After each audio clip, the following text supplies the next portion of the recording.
অভাগিনী? কেন তুমি অভাগিনী হতে যাবে? তুমি তো মহাশক্তি, তুমি তো মহাশক্তি। আমি চিনতে পারছো না তুমি তোমার নিজের স্বামীকে? তুমি কি তাকে জানো? কে তিনি? তিনিই তো ক্রেতার রাম, দাপরের কৃষ্ণ। কলিযুগে তিনি রাম এবং কৃষ্ণ একই দেহে রাম।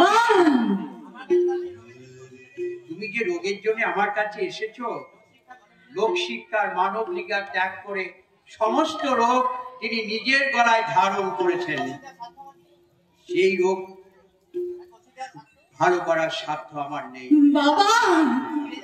সে রোগ সাধ্য করার ক্ষমতা আমার নেই বাবা। ফিরে যাও, তুমি ফিরে যাও, তুমি ফিরে যাও, তুমি ফিরে যাও।